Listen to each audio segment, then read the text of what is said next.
Have you ever tried holding water in your hands? No matter how tightly you grip, it just slips through your fingers. That's exactly what trying to control life feels like. We live in a world where control is praised. We're told to plan every move, hustle every day, and always stay ahead. But deep inside, most of us are exhausted, anxious, burned out, always trying to make things go a certain way, and terrified when they don't. Alan Watts once said, "Faith is the act of letting go." Eckhart Tolle added, "When you become comfortable with uncertainty, infinite possibilities open up." But what does that even mean? This video is not about giving up on your goals or dreams. It's about freeing yourself from the stress, fear, and pressure that come from trying to control what can't be controlled. Because what if letting go is not weakness? What if it's the beginning of your true strength? You might think control equals safety. But what if it's actually a prison? You might feel like you're being responsible. But what if you're just stuck? In this journey, we'll explore real stories of people, icons, leaders, and artists who only truly began to live when they let go. We'll dive into the insights of great minds like Alan Watts and Eckhart Tolle and learn how the illusion of control is often the very thing holding us back from peace, clarity, and real power. So, before we go any further, just take a moment to breathe.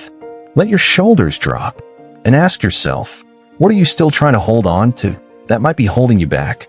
Because at the end of this path, we're not chasing perfection. We're finding freedom. Imagine trying to hold the ocean still. You build walls, dig trenches, throw in anchors, but the waves keep moving. That's what trying to control life feels like. And yet, most of us wake up every day with the silent belief that if we just plan enough, think enough, stress enough, we'll finally feel safe. But here's the truth. The need to control is not about power. It's about fear. Fear of loss. Fear of uncertainty. Fear that if we don't hold everything together, everything will fall apart. Alan Watts described this illusion perfectly when he said, "The more a thing tends to be permanent, the more it tends to be lifeless." We try to freeze life in place because we think stability will make us happy. But in doing so, we kill its natural rhythm. Eckhart Tolle puts it even more directly. Surrender is the simple but profound wisdom of yielding to rather than opposing the flow of life. But how do we surrender in a world that constantly tells us to take control? Let's look at some people who tried to control too much and found their breakthrough only when they let go.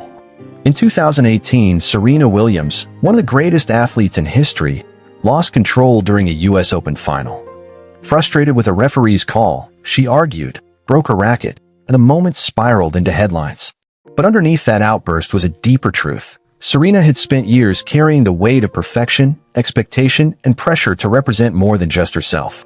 That day, it cracked, and something raw and real came out. And in the years since, she's embraced a more grounded, human version of herself. Steve Jobs is another powerful example. After building Apple from his garage into a tech giant, he was suddenly fired. The man who tried to control everything, from product design to office layout, had no say in his own future. But it was in that emptiness that he reconnected with creativity. He started Pixar. He returned to Apple with fresh vision. Getting fired turned out to be the freedom he didn't know he needed. And what about Tom Brady? After decades at the top of professional football, he faced one of life's hardest questions. Who am I without the game? Leaving the NFL wasn't just a retirement. It was a letting go of the identity he'd clung to for years. And it forced him to discover a deeper version of success, one not tied to trophies, but to presence and peace. Sheryl Sandberg, CEO of Meta, faced her own letting go when her husband died unexpectedly. Her life was built on structure, goals, and strategy, and suddenly all of it collapsed. In her book Option B, she writes about the journey through grief, not by controlling pain, but by making space for it. By not trying to fix what couldn't be fixed, she began to heal. So what do these stories have in common? Each of them shows what happens when control breaks and clarity begins. Because sometimes the breakdown is the breakthrough. Gabby Bernstein says it clearly. Trying to control everything is a trauma response.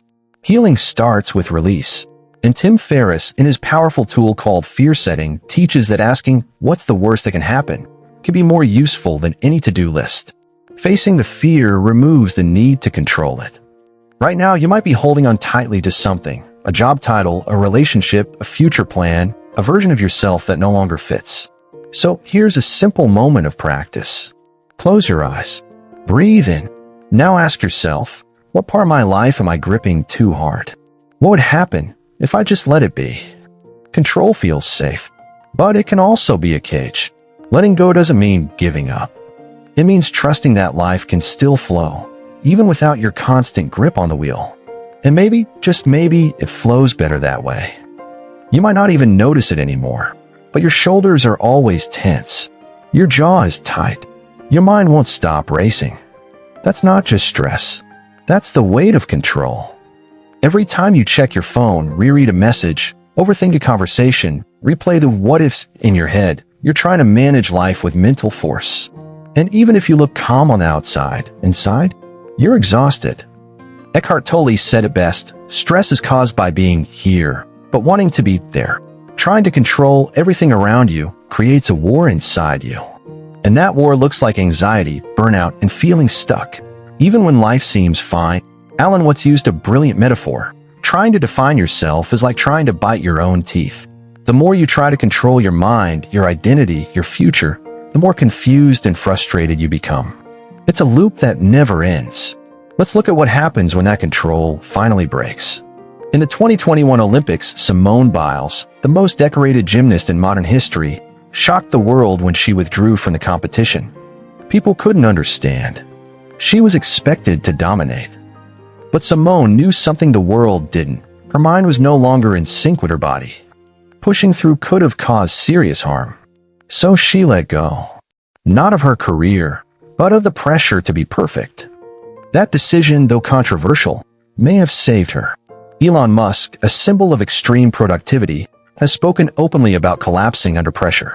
In multiple interviews, he's admitted to breaking down, emotionally and mentally, despite building some of the world's most powerful companies. For someone obsessed with optimizing systems, his greatest challenge wasn't SpaceX or Tesla. It was learning how to sit with himself. Arianna Huffington, founder of the Huffington Post, experienced her own breakdown after collapsing from exhaustion in her office. That moment forced her to ask a painful question. What's the point of success if it costs your peace, your health, your joy? Her journey after that was not about pushing harder, but about redefining what matters. And then there's Demi Lovato, who tried for years to control her image, her career, her emotions. But behind the stage lights and media smiles, she was struggling. It wasn't until she publicly shared her setbacks and admitted the truth, that she was hurting, that she began to heal. Her story is a reminder. Control might create an image, but only truth builds real peace. So, what's really happening underneath all this control? According to Shawn Achor, one of the leading voices in positive psychology, we think success will bring us happiness, but in fact, it's the opposite. Happiness brings success. But if we're stuck in anxiety and burnout, we never access that happiness. We just keep grinding. Jay Shetty breaks it down simply.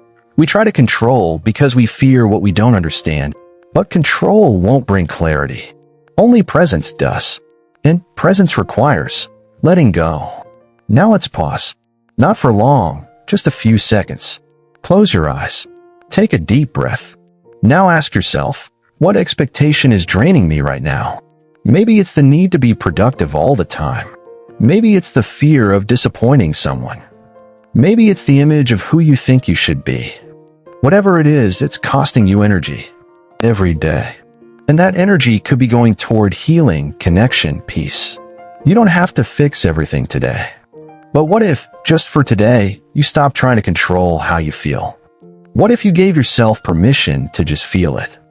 Sometimes the most powerful thing you can do is nothing. Just be. Letting go doesn't mean you don't care. It means you care enough to stop hurting yourself with pressure you were never meant to carry. We're taught that freedom comes from control. Control your time. Control your thoughts. Control your outcomes. But what if real freedom starts when you stop trying to control? Letting go isn't giving up. It's stepping into something bigger, something calmer, quieter, and stronger. It's not about losing power. It's about finding the power that was buried under all the pressure. Alan Watts said, "When you let go of the compulsive need to control, life begins to dance with you." And Eckhart Tolle added, "Whatever you accept completely will take you to peace." Let's talk about what that looks like not in theory, but in real life. Keanu Reeves is one of the most beloved actors in the world. But what most people don't know is how much pain he's lived through, losing his best friend, his partner, and his child. He could have built walls. He could have disappeared. But instead, Keanu embraced a philosophy of presence and quiet surrender. He stopped fighting reality. And in doing so, he became not just a star, but a symbol of peace, humility, and grounded strength. Michael Jordan, known for his unstoppable drive, also discovered the secret of letting go on the court. In his prime, Jordan talked about the flow state, a moment where he wasn't thinking, analyzing, or controlling. He was just being. That's when he played his best, not when he forced greatness, but when he allowed it. Ryan Holiday, author and modern-day Stoic, teaches that we can't control events, only how we respond to them.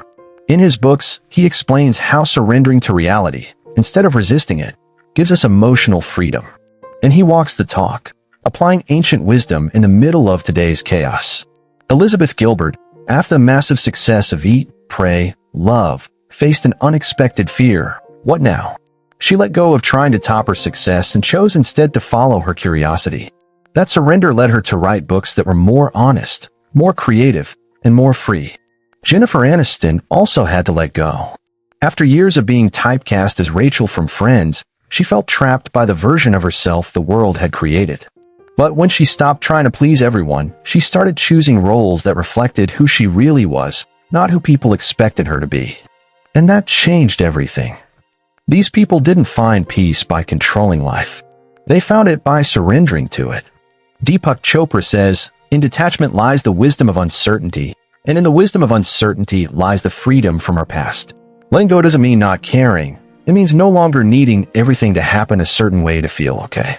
Mark Manson is blunt about it. The more you care about things that don't matter, the more you give your power away. Letting go is about reclaiming your energy, your clarity, your presence. Right now, pause with me. Just breathe. Think about one thing you've been gripping with both hands. What would happen if you loosen your grip? Maybe it's a job title. Maybe it's the need to be understood. Maybe it's the idea that you must have it all together. Letting go doesn't mean you're passive. It means you're wise. Because real strength isn't control. Real strength is trust. And trust begins when we stop wrestling life and start dancing with it. You don't need to have all the answers. You don't need to force your way through. Sometimes the most powerful move is to release. So say it out loud with me. It's okay to let go. Say it again like you believe it. Like your freedom depends on it. Because maybe it does. So, what are you still holding on to? Maybe it's an old version of yourself. Maybe it's a plan that didn't happen. Maybe it's the idea that if you just try harder, life will finally feel safe. But now you've seen it, how even the strongest people in the world found peace not by tightening their grip, but by letting go. Alan Watts said, "The more you try to hold on, the more you lose." Eckhart Tolle reminded us, life will give you whatever experience is most helpful for the evolution of your consciousness. And if life is bringing you moments of resistance, maybe it's not punishment. Maybe it's an invitation. An invitation to soften, to breathe, to trust. Remember Serena, Steve, Cheryl, Keanu, and all the others. They didn't find freedom by controlling every step. They found it by allowing life to unfold, sometimes painfully, sometimes beautifully, but always truthfully. You don't have to know what comes next. You don't have to have it all figured out. You just have to stop trying to swim against the current and let the water carry you. This isn't weakness. It's wisdom. So let today be the day you give yourself permission to release one thing, just one. A fear, an expectation, a pressure you've carried for too long. You're not here to control everything. You're here to live, fully, freely, deeply. And if this message touched you, don't keep it to yourself. Leave a comment and share. What's one thing you're finally ready to let go of? And if you want more reflections like this, subscribe and stay connected. Not because we have the answers, but because we're walking the same path together. Letting go, one breath at a time. Hey, incredible growth seekers. Wow, what a journey. If this video resonated, subscribe now for more life-changing content. Join our community of self-improvers. Smash that like button to fuel more content on mindfulness, goal setting, and emotional intelligence. Share this video to create a ripple of positive change. Comment below about your growth journey. Your insights shape our content. Next week, boosting self-confidence and overcoming limiting beliefs. Don't miss it. Every interaction brings us closer to a world of empowered individuals. Let's make personal development global. Stay inspired, keep growing. Your best self awaits. Let's unlock it together.